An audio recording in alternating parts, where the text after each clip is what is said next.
Good afternoon, ladies and gentlemen, and welcome to the online event Hungary in the Three Seas initiative hosted by Warsaw Institute. My name is István Nagy, visiting fellow from Matthias Corvinus Collegium, and I will be today's moderator. But before we begin, we would like to say thanks to our donor. The Three Seas Partnership Program is being financed by the National Institute of Freedom Center for Civil Society Development as part of the government program Civic Initiative Found #NoveFio for the years 2021 and to 2030. Now let me introduce you to our guests, Mr. Robert Gönci, Junior Analyst at the Migration Research Institute, who will talk about Hungary's perception of the Three Seas initiative, and Mr. Zsombor Zöld, External Research Fellow also at the Migration Research Institute, who will hold a presentation about the origins, goals, and the future of the Three Seas. After the end of the presentations, a free discussion will follow with the opportunity for the audience to ask questions. Thank you for your attention. Now I would like to ask Robert if he is ready. Absolutely. All right, then the floor is yours. Thank you very much. Um, I would like to thank you for this opportunity. It is always a great pleasure to attend at the Warsaw Institute since I have been also a fellow a little more than a year ago, like István currently. So I am very happy to return and I would like to warmly welcome everybody. And today my presentation's main focus point is the Hungarian perception on the Three Seas initiative. So without further ado, I would like to just let's go and make the topic. So, Adam, please, next slide. So, first of all, I would like to share a quote with you that is originated from Hungarian national hero Lajos Kossuth, who used to be the president during the Hungarian Revolution in 1848, 1849, who had the idea later on when unfortunately the revolution failed and he traveled all around different countries like the United States and Western European countries to talk about freedom and democracy and other topics that during that time was quite revolutionary in itself. And he described a state or an alliance of state in Central Europe, the Danube Alliance, which, due to the unfortunate situation of the Polish state during that time, was not extended to to Poland, but it included Hungary and other Central European states. And I would like to share this quote with you. Let me read it out for you.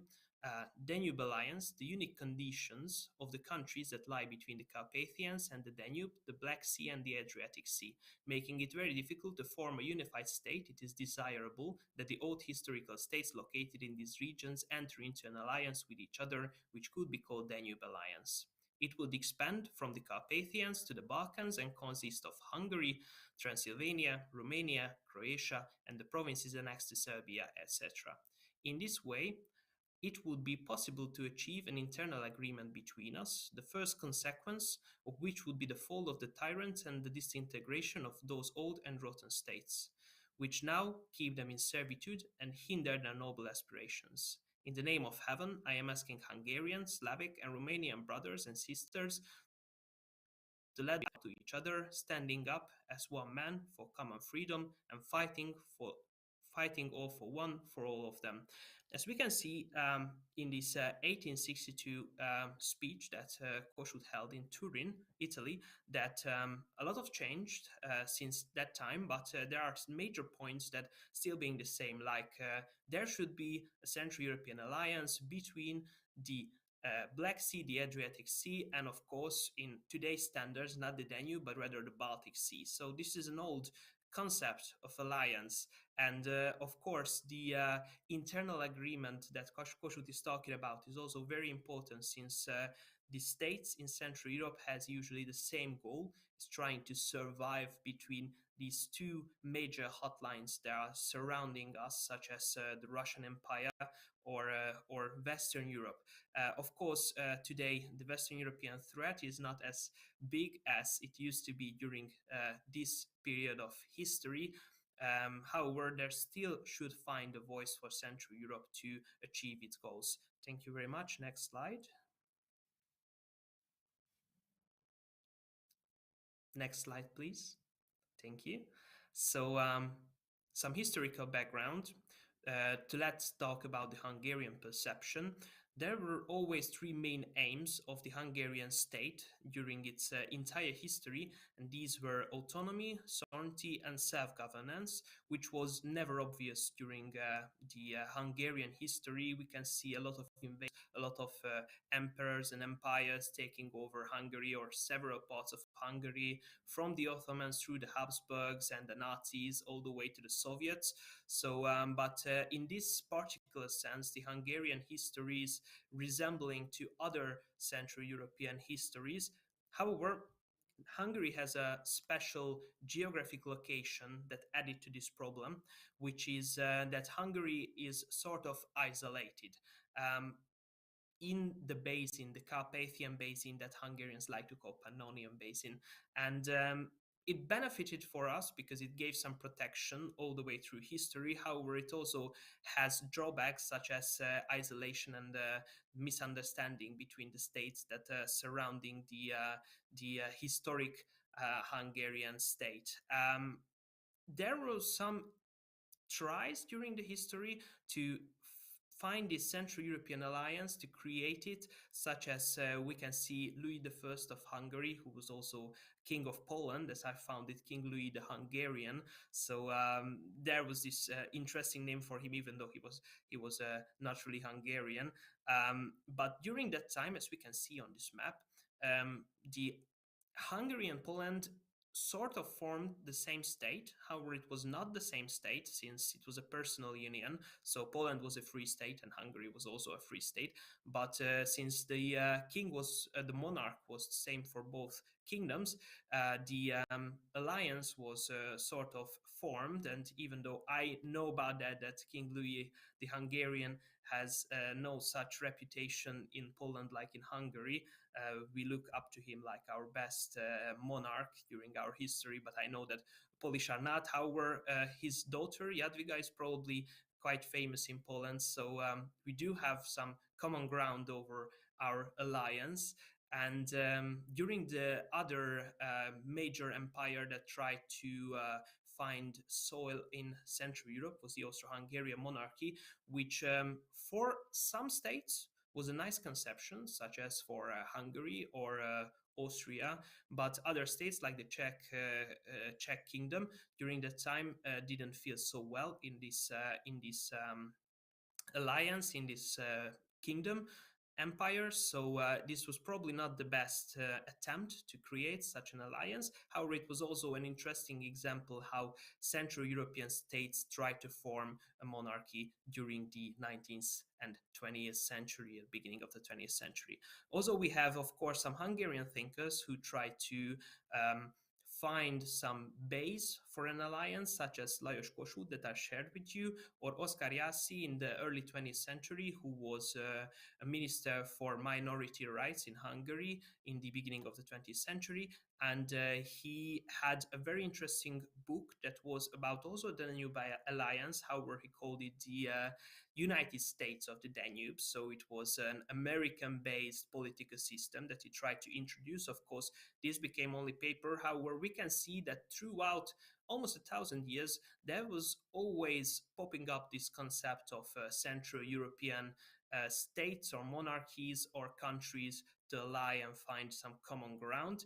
And in my personal belief, Hungary need to be considered quite well in these attempts to try to form a Central European alliance. Since if we take a look at the Central European nations, we can see that the third largest in Central Europe is the Hungarian nation after the Polish and the Romanian. So Hungarians should be taken into consideration while trying to figure out the future of the Central European alliance. Thank you. Next slide.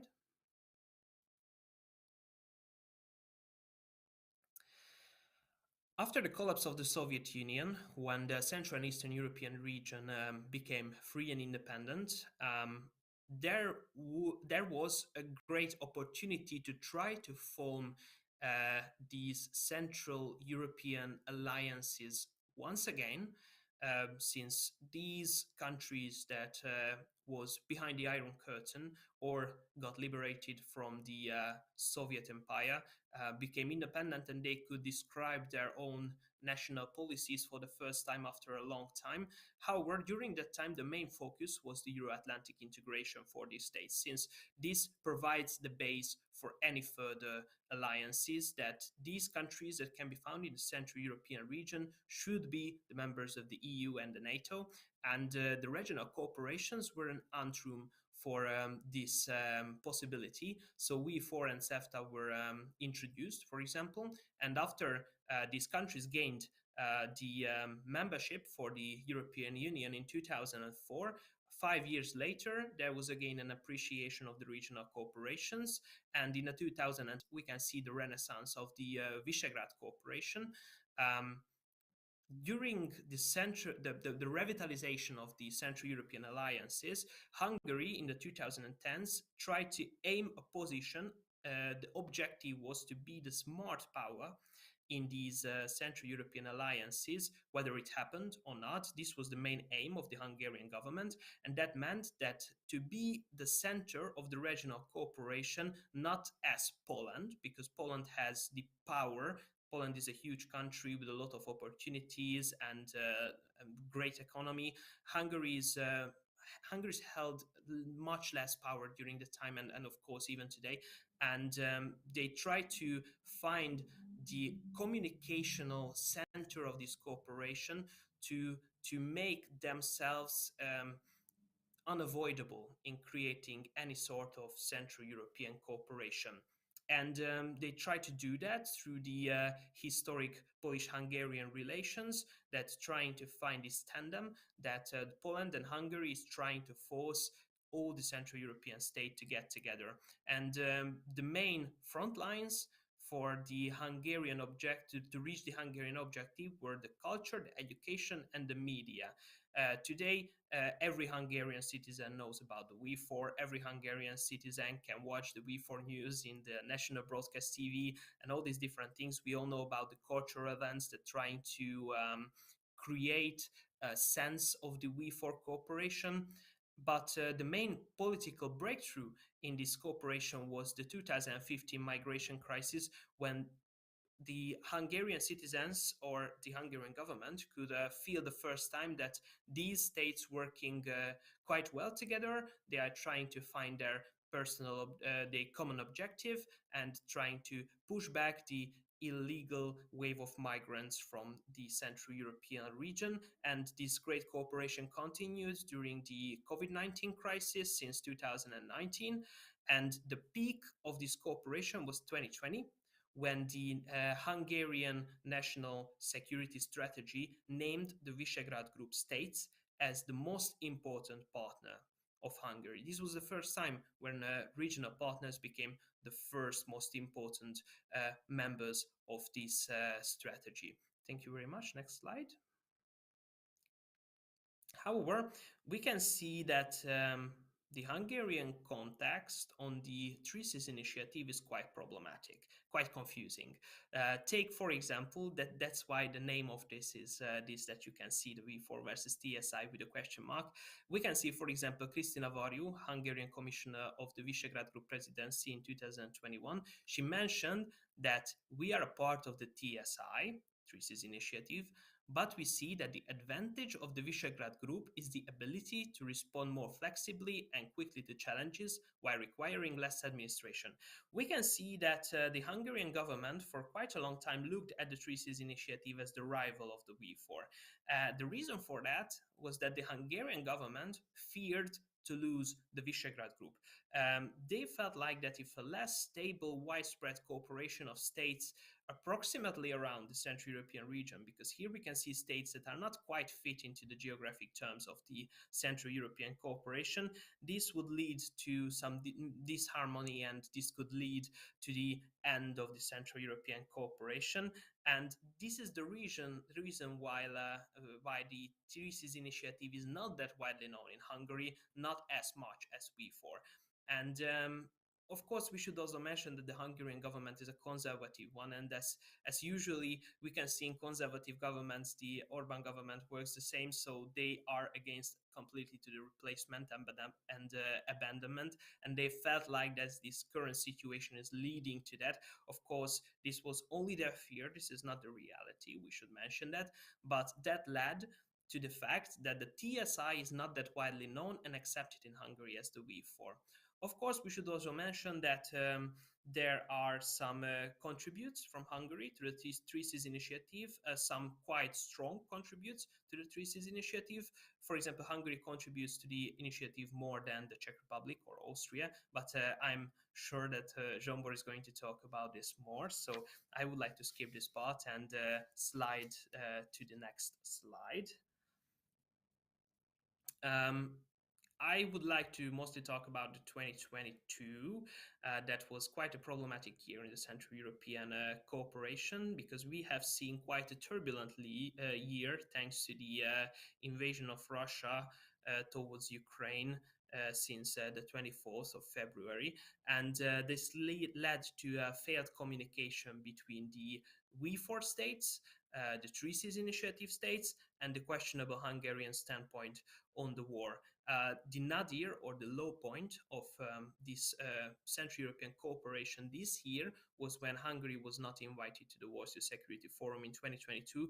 Meanwhile, Hungary cannot be avoided while we are defining the security of the Central and Eastern European defense and security.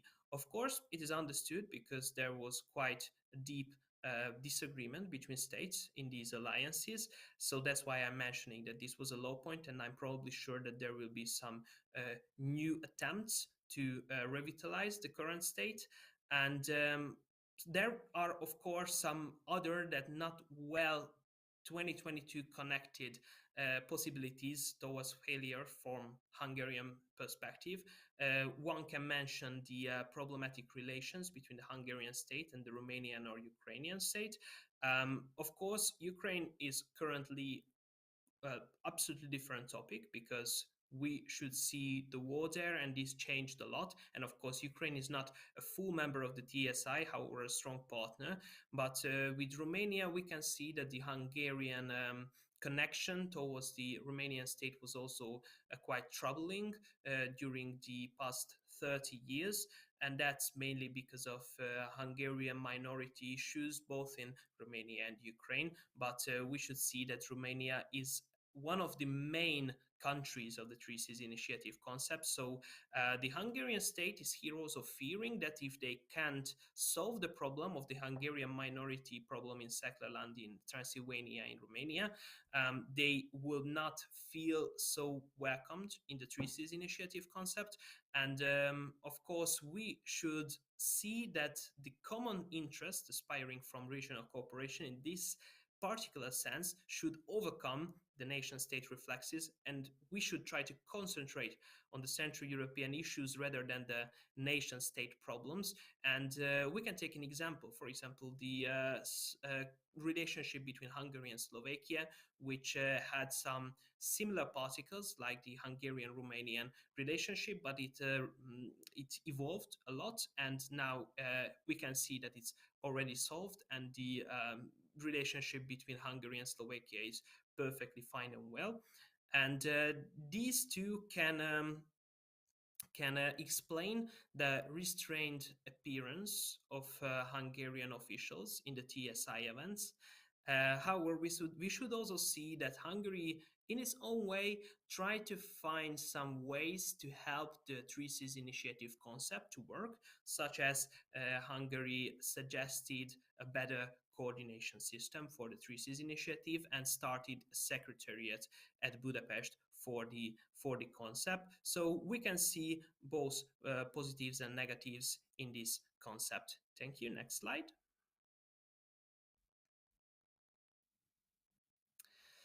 And here I would like to talk about the 2022 year 2022 through the foreign policy of Hungary, which was also quite problematic during this time. That this is a news headline that the failure of the great Hungarian balance politics, and that's what I used. The Hungarian foreign policy between 2010 and 2022. So during the Orban government, Viktor Orban got re-elected in 2010 after losing power in 2002, and since that, the Hungarian foreign policy approximately use the same methods to try to determine the Hungarian foreign policy. And here we can see this finding balance that the foreign Ministry of Foreign Policy trying to implement, and that meant that Hungary tried to cooperate at the same time with its Euro-Atlantic allies, with regional partners. So here, for example, with V4, TSI, etc., and with their neighbors too. So the neighbors of the region. So here we can see Russia, China, the Western Balkans, Turkey Council, etc. And this meant that Hungarian foreign policy tried to focus on the principle of values and pragmatism at the same time, which are quite contradictory with each other. So that exact thing resulted in its failure in 2022. So, for example, here is a quote from Péter Szijjártó, who is the Minister for Foreign Affairs, who said that Hungary would like to maintain contacts with Moscow and Beijing as much as with Washington, Berlin, and Brussels. He said it in 2021, before the Russian invasion of Ukraine, and of course, after the 2014 Russian invasion of Ukraine. So here we could see that from a moral point of view, Hungary couldn't continue the same foreign policy with Russia, for example. So this main focus that Péter Szijjártó tried to describe here didn't work any further, or if it would work any further, it would lead to the loss of the regional partners and the Euro-Atlantic allies. So this couldn't continue this way forwards. Thank you. Next slide. So, what is my conclusion of all this? I have 6 bullet points that I would like to share. 1. Hungary must find a way back to the Central and Eastern European politics. And this means that Hungary cannot successfully operate without its regional partners.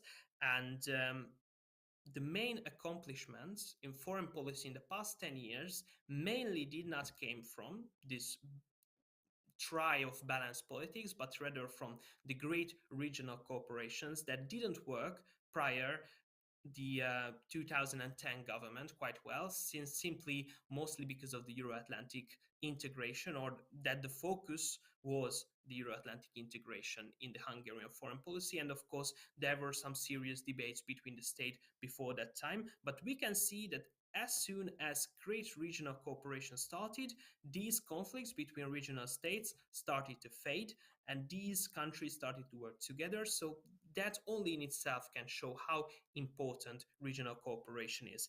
And of course, from history, we also know that Hungary never succeeded without regional allies. So this couldn't go any further without these countries. The second bullet point, there should be no rivalry between V4 and TSI. Meanwhile, this seems obvious for a Polish person. For a Hungarian, one can understand the sensible fear that they feel about these communications that they see and these forms of alliances that others try to implement. So we should simply just mention that TSI cannot lead to the abandonment of the V4. These two organizations are simply working in different spheres of cooperation, but I think Jean-Bor will also talk about this. And the 3, there should be trust building between TSI countries instead of eroding, especially with the state of Romania and Ukraine in this case. And here we can take the example of Slovakia. And of course, we should also mention that during 2022, there was a great loss of trust towards Hungary, thanks to its quite complicated foreign policy and mostly the failure of that. But we should concentrate on and agree on that Hungary is needed in this alliance, and Hungary must contribute to the Central European Alliance, since it's in the middle of the TSI countries, so it cannot really be left out. 4, let the Central and Eastern European partnerships coexist and cooperate. If we agree on my point 2, then this is absolutely obvious. There are other minor alliances like V4 in the region, for example, the Lublin Triangle. These can also work quite well together. TSI is just a greater concept for all the states. 5, respect the fact that TSI is more important for Poland and V4 is more important for Hungary. With the current governments of these countries, we can see that the main focus of the Polish government is rather the TSI and the Hungarian government's main focus is rather V4. However, these states both can work together in these concepts, in any type of concepts that these countries are in together.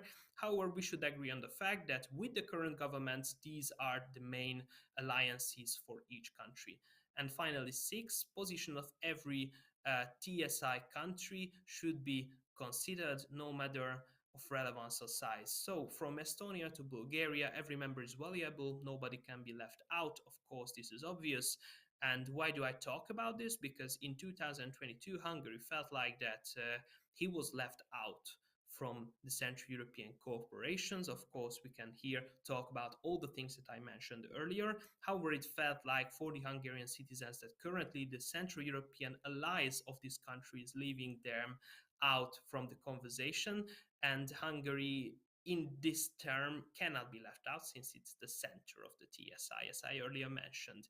And even if there are some disagreements, Hungary cannot be left out. And of course, we should mention that Hungary also wouldn't like to be left out, neither from the TSI or any other cooperation. Thank you. Next slide.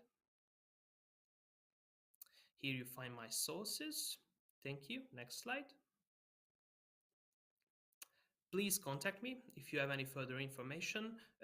If you would like to get any further information, here is my email address. You can send a mail to me anytime. Thank you. Next slide. And I would like to thank you for your attention. Thank you very much, Robert, for this thorough presentation. And now I would like to ask Zsombor if he is ready. I think I am. All right, then the floor is yours. Good afternoon. First and foremost, István, thank you very much for the introduction. I must make, though, one caveat. I would like to talk from a personal capacity. Before we go into the slides, just in a nutshell, my goal is to provide a strategic level analysis what the TSI is, from which the standpoint, the Hungarian standpoint can be drawn.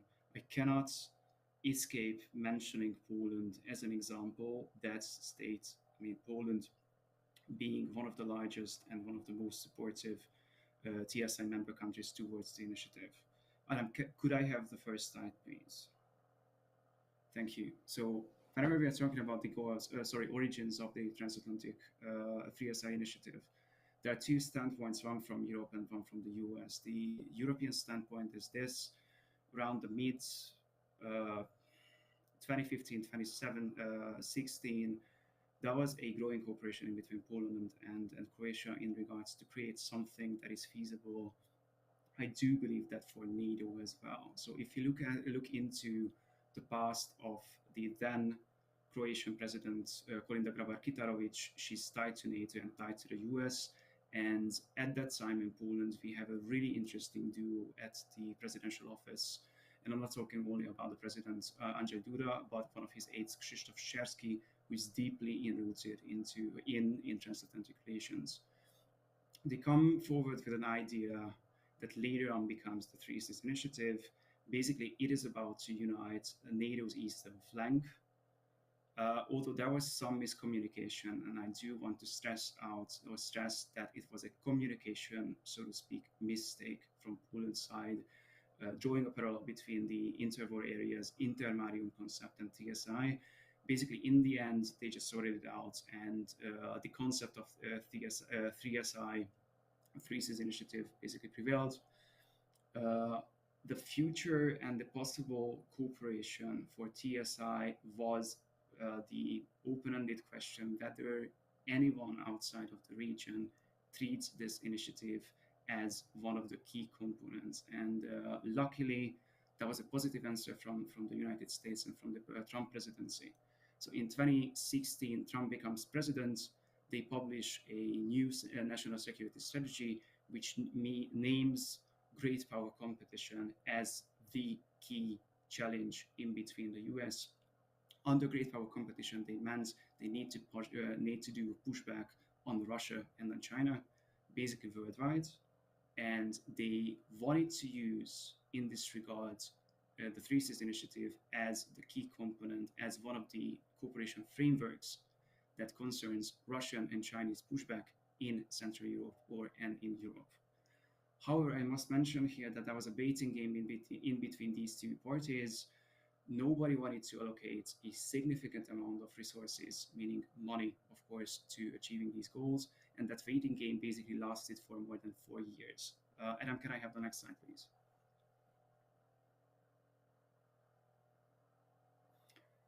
On the contrary, or contrary to, let's say, how the initiative was presented in front of the general public, in its core, it is a military project that has definitely economic significance as well. Whenever we are talking about any kind of north-south cooperation access inside Central and Eastern Europe, we are talking about railroad and air transport, we are talking about digitalization and energy security. From an economic perspective, these means a lot and these are very important. But judging by the flow of war that is right now in Ukraine, we can actually rationalize this argument that any kind of transportation network, let it be rail, air, or road, has a military significance. Regarding TSI's 3 leg, the transportation leg was aimed at curbing Russian influences. Digitalization leg was aimed at, first and foremost, curbing Chinese influences in the region. The energy security leg was definitely aimed at curbing Russian influences in the region. Regarding the transport, the US administration are not talking only about the Department of Energy and the Department of State, but about Pentagon as well. Basically, try to prepare for the worst possible scenario in which the US needs to move US troops in between regional states, in between the Baltics, in between Poland, Romania, Hungary, Slovenia, Croatia, and so on and so forth. In order to do that, and mind you that these could happen all on NATO and EU territory, because therefore Article 5 just applies to the whole situation. They wanted to make sure that actually there is a physical infrastructure present in this present in the region. This is the reasoning behind Rail Baltica, Via Carpathia, and this is where the English abbreviation changes, or differs from the Polish abbreviation. We are talking about the Solidarity Transport Hub, or in Polish, it's Centralna Port Komunikacyjne. Regarding the energy security, we have basically 3 or 4 entry points. We have the LNG terminal in Świnoujście.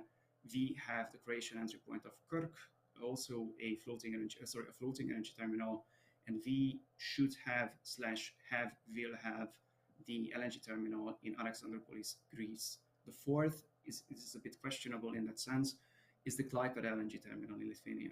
Could I have the next slide, please? Thank you. Whenever we are talking about, if we accept that TSI has a military significance, we can and we should look into how TSI member states, how Poland is supporting at the moment Ukraine and Ukraine fight against Russian invasion.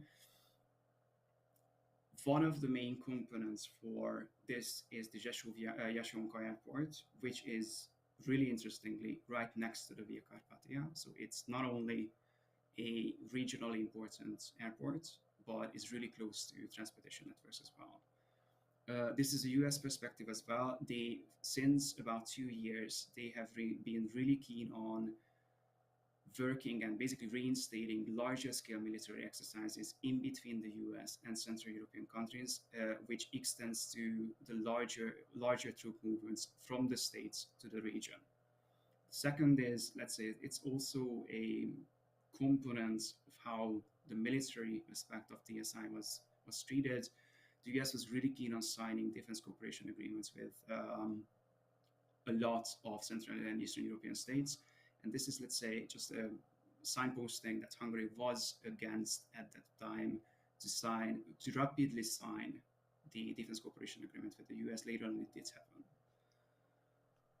Also, an inter-regional shift of center since about 2015, 2016-ish. So basically, shortly after the Crimea's accession, illegal accession happened, the focus tends to shift away from the Baltic Sea and towards the Black Sea, which I think is resulted in a growing interest from Romania's side towards the Three Seas Initiative as well. Could I have the next slide, please? Thank you. I do see one main problem with not the concept, actually with the concept of the Three Seas Initiative. As a geographical region, it is too large. We are talking about Baltic states, we are talking about Central European states, we are talking about Slovenia, for instance, and we are talking about Romania. These states, although to some extent share the threat perception on Russia and on China, but these are too diverse to go into details about the main, besides these problems, the main security threats that these countries, these societies face. Another key component, the key problem is the unsolvedness of the financial component of the Three Seas Initiative. We all know that a Three Seas investment fund was created a couple of years ago, but this is heavily underfunded at the moment.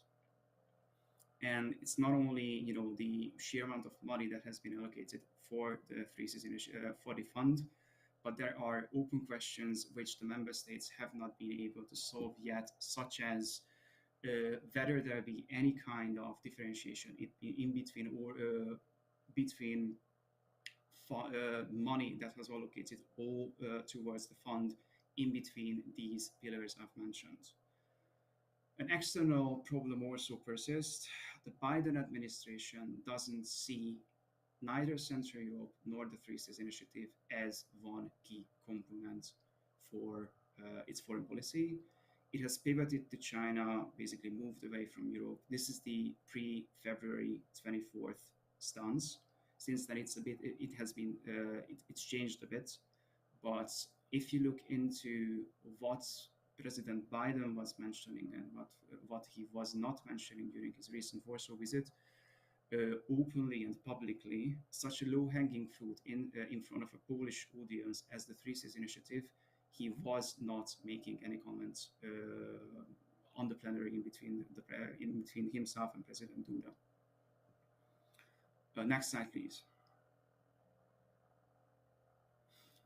Some processes have already started which are affecting the Three Seas Initiative both at the international level and both at the national level. So at the international level, I will definitely make a comment on the this year's Russian aggression on Ukraine. This resulted in a regional power struggle, and Poland's goal is to become more active and more focused, more important in the region. This, however, doesn't mean that the Baltic Sea area would be more important.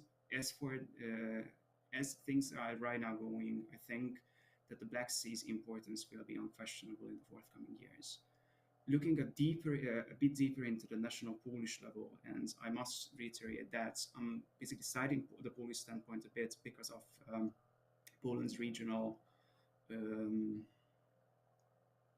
approach towards Three Seas Initiative. At the national level, it has been some changes. Mr. Szczerski left the presidential administration and went to the US to fulfill a diplomatic position.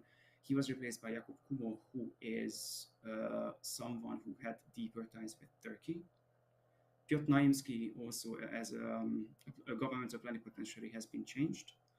And actually, I see some signs that are pointing towards that the Polish administration right now is trying to find basically substitute states to replace the US concerning its financial contribution to the Three Seas Initiative. So basically, by 2020, the US administration curbed down the maximum possible amount of money they would invest in the Three Seas Initiative to $300 million. And besides this, the Biden administration's step to pass the infrastructure bill meant that the amount of available financial resources for the international market for any kind of international cooperation framework will be limited in the forthcoming years. Next slide, please. Just in a nutshell, the Hungarian standpoint on the Three Seas Initiative. Here, we differ a bit with Robert and what he was talking about. I must say that one of the most interesting aspects of the Hungarian standpoint over the initiative is that we never ever publicly acknowledged that it has a military significance. So this has been known to the public the latest this year, and during the Riga summit, both President Duda and President Iohannis from Romania publicly acknowledged that this is a military cooperation. Besides this, there is also legal constraints. Hungary is not a semi-presidential state. So remember, this started as a cooperation in between the Polish and the Croatian presidential offices. And basically the responsibilities to run TSI were transferred to the government around 2018, 2019. And this is exactly the point when the Hungarian government became more active in promoting the Three Seas Initiative or inside the framework of TSI. However, and this is a crucial difference in between some countries and Hungary inside the TSI region, we do have a different standpoint on the US, and not only on the US, mind you, but on Russia and on China, as many other countries in the region. Regarding TSI projects, Via Carpathia has been actually completed. So the Hungarian section of the intra-regional roadway has been completed. But besides Via Carpathia, we do not see any kind of significant, or not significant, but Russian and Chinese influence in the country as malign influence. And I can quote an example how the Hungarian governments have treated Huawei and its presence on the Hungarian market. Having said that, there are early signs that regarding military mobility, so regarding one of the key goals of TSI in that sense, there is a more and more openness from the Hungarian government at the domestic level. So I can tell you that, for instance, bridge renovation programs have been started, airport renovation programs have been started, and railroad renovation programs have been started in recent years. Next slide, please. Future of the initiative. I'm unfortunately, and I must stress that unfortunately, on a more pessimistic viewpoint regarding this. I do think that it's likely, or we cannot really exclude, that the Three Seas Initiative will be replaced by a more extensive networks of bilateral and or trilateral cooperation formats, e.g. for instance, Lublin Triangle, or there's one really interesting cooperation that's on the making. This is the Turkish-Polish-Romanian cooperation. This doesn't mean that the goals of the Three Seas would change, but these are, for instance, enshrined in the Slovakian V4 presidency's program. And this is where I must say a few words about capacity. These are, with the exception of Poland and maybe Romania, small member states, small TSI states, meaning that they have a limited scope of public administration. Basically, people who inside of their respective public administration can work with a wide range of regional cooperation formats. So usually it's in the making, and in the end, every single or most of these cooperation formats are landing on the same people or two or three ones desks, and they need to deal with them on a daily basis. So if you want to rationalize their work, you need to let at least some go, or need to downsize your involvement in some of the cooperation formats. The renewal of war made a huge change, or could make a huge change in one thing, and I'm giving you an example of this. So far regarding the energy lag, so anything that was going on in larger energy security projects, there was a limited amount of private capital available. But as we see on the example of the Alexandroupolis, so the Greek LNG terminal, this interest might have risen in the past couple of months. So basically it means that there are more and more, at least on a theoretical level, private capital available for regional projects. There was a state in which some member states, namely Poland and Lithuania, were trying to substitute US backed money or any kind of financial resources coming out from the US with other states. We see a growing interest from the side of the Republic of Korea towards Poland. We see a possible Japanese influence or actually influence role inside the Three Seas Initiative. But on a skeptical side and remaining on a skeptical side, these decisions, whether they would be involved to a larger extent, will definitely take some time. On the domestic level, and this is also a Polish example, I was literally shocked to see that recently there was a public protest against the completion of CPK recently in Warsaw. Next slide, please. The conclusion is basically, so TSI as a regional framework cannot be fully independent from a strategic level changes or from having an outlook on the strategic level. I think that this strategic level is changing in a sense of it involves the so-called semi-periphery of the EU and NATO countries. So this semi-periphery ranges from Sweden and from Finland down through the Baltics, basically down to Turkey. And I do think that regional cooperation formats need to adapt to this new environment, and they need to be more focused on a single issue or something that's more tangible. In that sense, I think that although the cooperation areas of Three Seas Initiative will be important in the forthcoming years, the concept of TSI or Three Seas Initiative will diminish because it covers a vast geographical region. Thank you.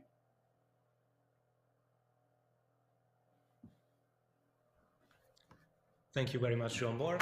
So now we have arrived to the end of our presentations, and before we come to the questions of audience, I would like to ask our guests if they have any comment on on each other's presentation or any thoughts on whether they agree or disagree with their visions. Because if I'm not mistaken, I've heard that Zsombor said there was some disagreement. There is a disagreement between him and Zsombor regarding the Three Seas military nature. So do you have any comment on that, Robert, or do you care to elaborate on that, Zsombor?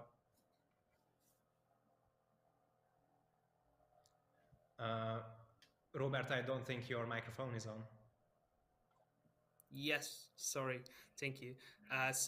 It's simply that I think Zsombor is a bit more pessimistic, and I try to be a bit more optimistic on Central European alliances, because to work together, as I underlined it plenty of times during this presentation of mine, is very important. And as Zsombor also said, some of the main objectives are the same all the way from the top of the TSI objectives to the southest part of the alliance. So we can see common ground between Estonia and Bulgaria too, even though their geographic locations are very different from one another. However, I can understand the fear of Zsombor, and I understand the pessimism of him. However, I try to be more optimistic on this topic. That's all. Just a slight comment here. I do not think that basically we cannot bridge this division in between our respective opinions. I just don't see that at the moment how things are going in Central Europe could basically lead us to have a more optimistic viewpoint. But this is me basically. So nothing serious, just a short and small division between us. Yeah, and sorry, let me add that in the past 1 year, we rather see division between these states than a growing need for unification. So we see serious debates and differences between these states rather than trying to connect one another to each other. So now we are moving away from the aim to work together towards a division. So that's what we mainly should change. Of course, I am not the wisest in the world. So probably the leaders of Central Europe are going to have some ideas. However, we can clearly see that the tendencies that we see in Central European politics are not moving forwards to the way to create a broader alliance.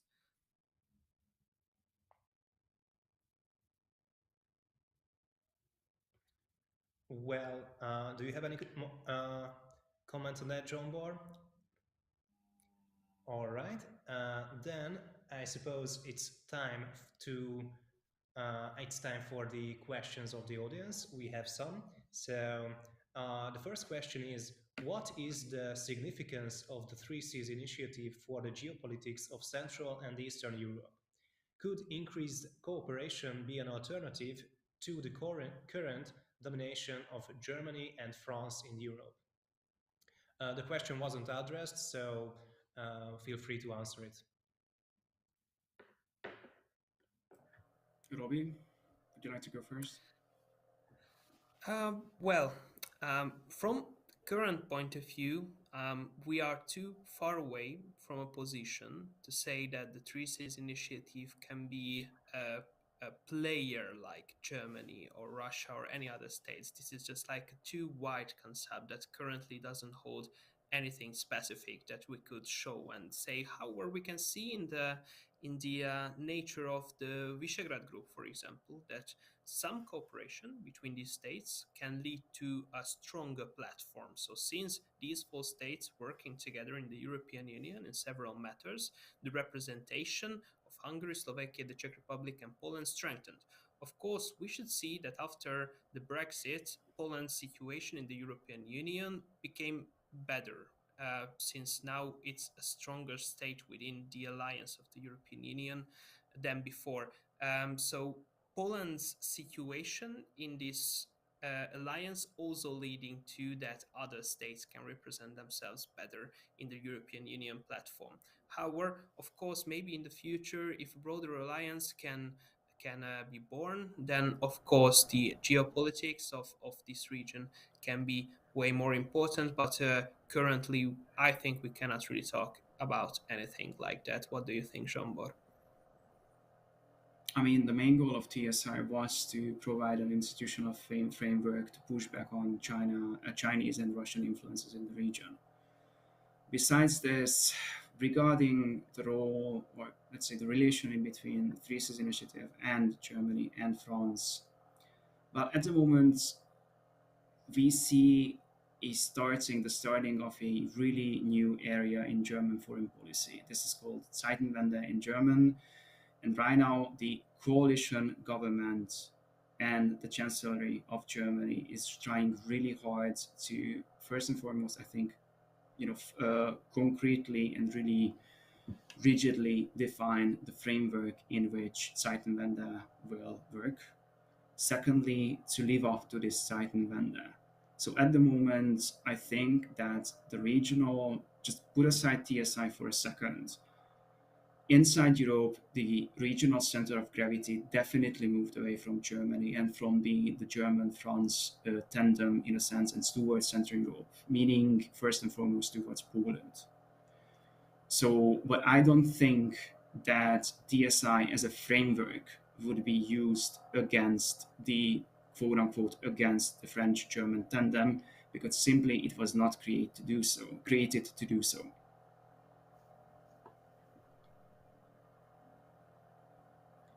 Thank you very much. If Robert has no comments on that, I would move on the next question, which arrived during the presentation of Jean Bor during a special topic. So I suppose it was mainly addressed to you. So do you think that the Biden administration will continue to disregard this initiative, or will it eventually have to recognize it? So by this initiative, I suppose he meant that the Three Seas initiative.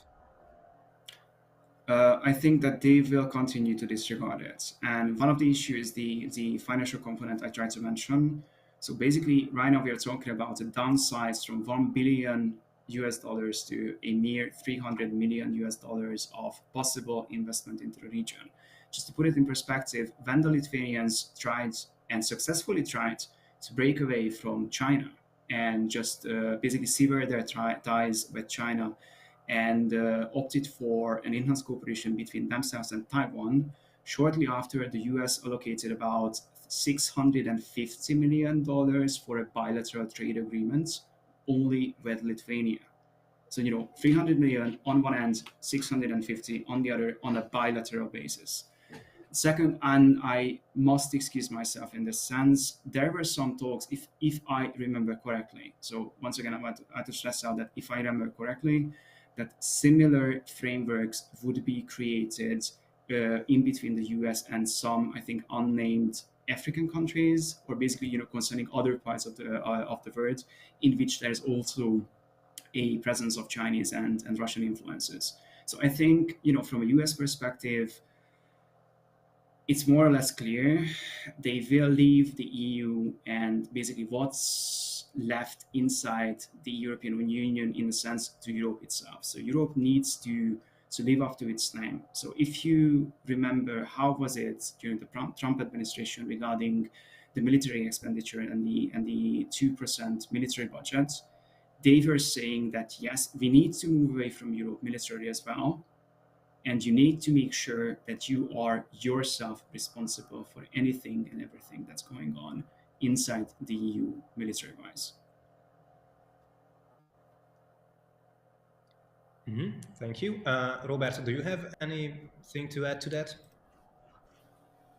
I don't think, no. All right. Another question arrived, which states that the further enlargement of three seas also arises. What do you think about the non-EU enlargement of the initiative, such as Moldova or Ukraine? And I guess one could add Serbia to that list too. If I may start that. Yes, you may start. Thank you. So I do believe that in this current state, where we cannot even hold the current TSI members together and cannot even find a common ground between those states who are currently inside the TSI, and we see very different arguments between each and every state, and we can see that Austria and the Czech Republic is looking a little outside, and there is this current disagreement between Hungary and several other states. We cannot really say that it would be the greatest idea to introduce even more members. And I am not even sure, for example, in the sense that, for example, Serbia would like to feel comfortable in an alliance like this. Like Serbia is, if we are talking about some sort of balanced politics in Hungary, we can say that Serbia maximalized it, and they are doing an even better job to find this wave that they can ride all the way from Russia to the European Union and back. So we cannot really say, I think, in this current position that it would be the best idea. And of course, with the current war that is going on in Ukraine, I don't think that is going to be possible anytime soon, since we don't even see the end of the war. Now we are also heading back towards more serious issues with the rocket attacks in Ukraine. It's quite unfortunate yesterday. So we can say that currently it's not the best idea. First, we will have to define TSI and, of course, fight off this geographical problem that John-Bor was talking about. And if it succeeds somehow, and the leaders of Central Europe find a way to make TSI work, then later on we can talk about integrating more partners. But currently, I don't think it would be the best idea. I completely agree with Robbie on this one. Can you hear me? Sorry, just slight problems. Yes, sure. I completely agree with Robert on this one. And may I add that basically since the Ljubljana summit, I believe it was in 2019, there's a legal constraint. So EU to TSI membership, EU membership is tied. So as long as Ukraine is not an EU member, as long as Moldova or Serbia is not an EU member state, legally they cannot fully join the Three Seas Initiative. Mind you that during this year's Riga summit, This is why they try to circumvent around this problem by actually avoiding a special category, like a special candidate or something to Ukraine, because former membership is banned and is tied to EU membership.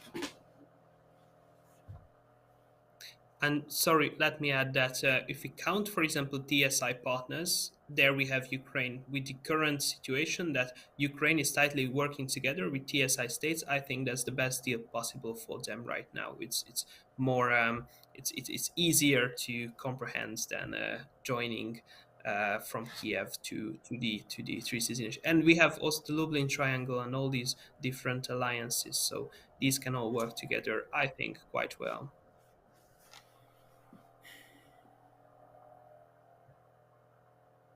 All right.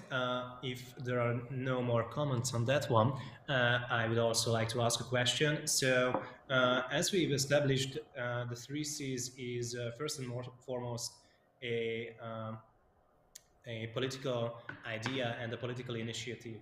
And the member states of this alliance are, well, during these times, it's really funny to say it, but working democracies. So there is a chance that there will come a political power that would rather have an west-east axis than an axis stretching from the Baltics to the Adriatic Sea. So, do you see any kind of political power that are pushing actively to move away or to have the three seas in the background and would rather start to move towards to the west?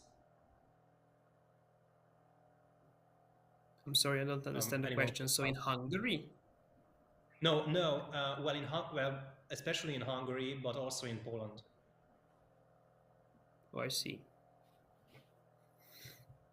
Poland John, is what do actually you more think on interesting that? in that regard because, as far as I understand, Polish elections are coming up next year.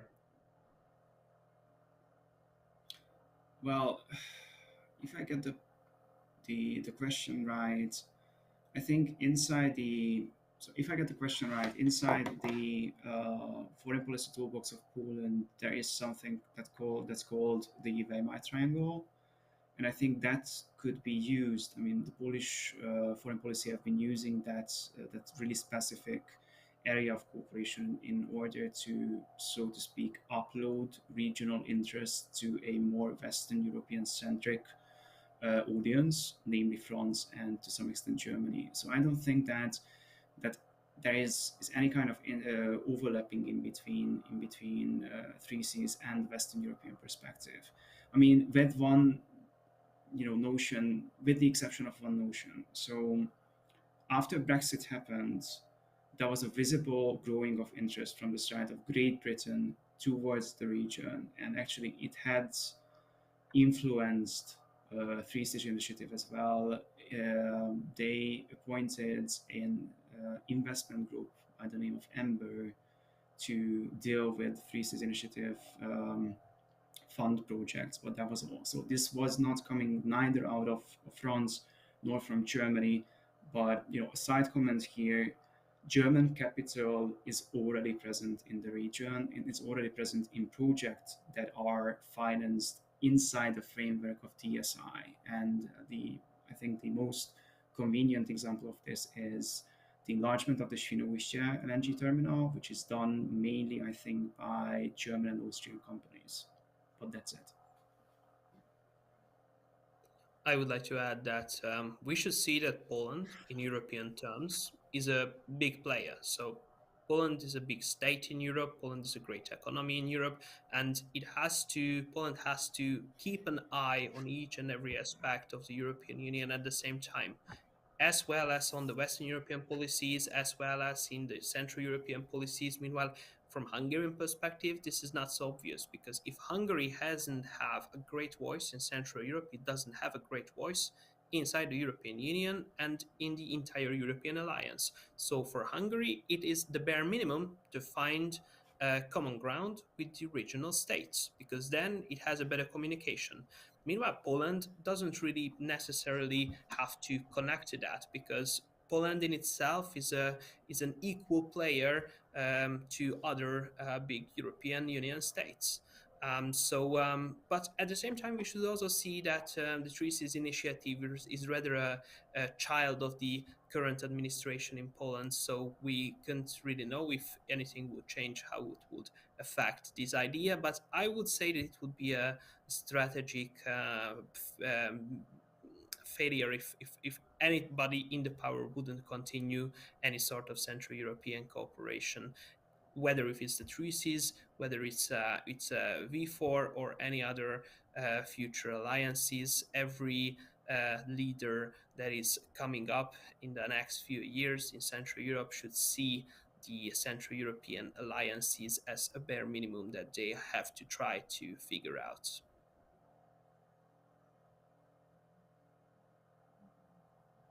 Thank you very much. Well, if there is no more to that question, I would also like to ask another question, well, practically in connection with my previous one.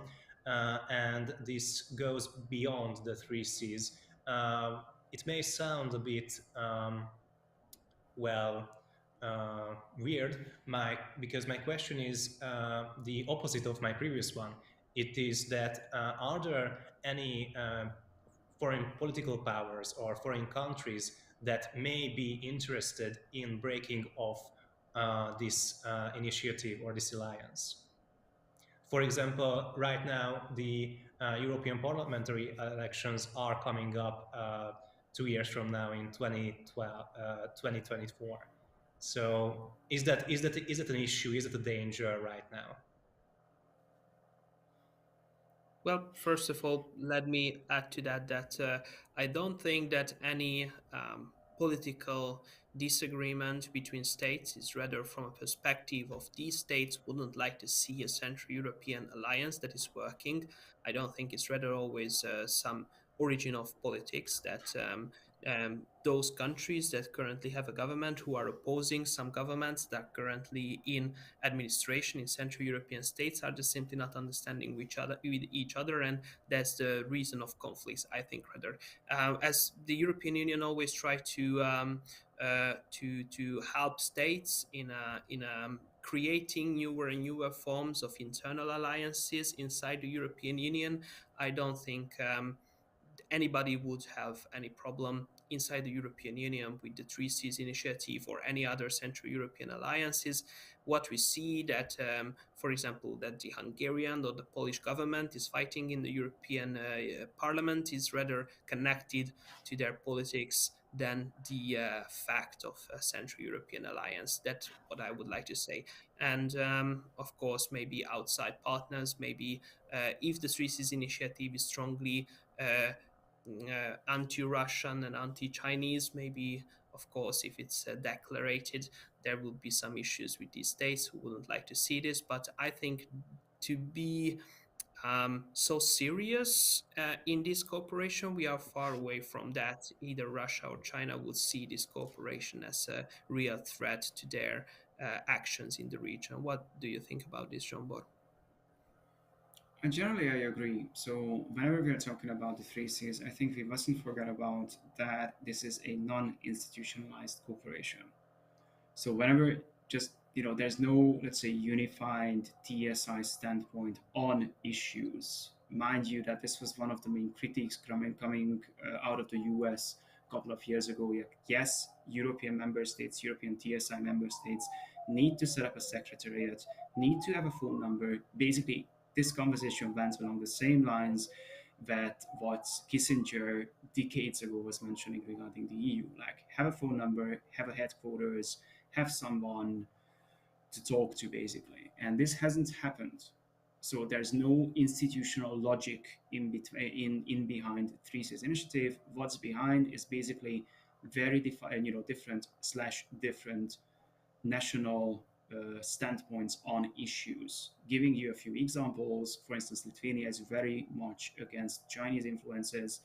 The Czech Republic is very much against the Chinese influences. However, in the case of the Czech Republic, I believe this standpoint alone, did not really lead the or drive the Czech government towards allocating some money for the 3Cs investment fund. So whenever we're talking about the same framework, it's one thing, then the other. And of course, I can quote the Hungarian standpoint again. Like Via Carpathia, one of the key TSI project that is visible, that it's really important, not from a military but also political/economics viewpoint as well, has been completed in Hungary. So basically, we have a continuous motorway from the Slovakian-Hungarian border down to the Hungarian-Romanian border. So you can travel fast, it's really good, and so on and so forth. But we do have different standpoint, for instance, on Huawei and the issues. So, for the Polish viewers and listeners, we didn't have anything similar to what ABEV was doing a couple of years ago here in Poland.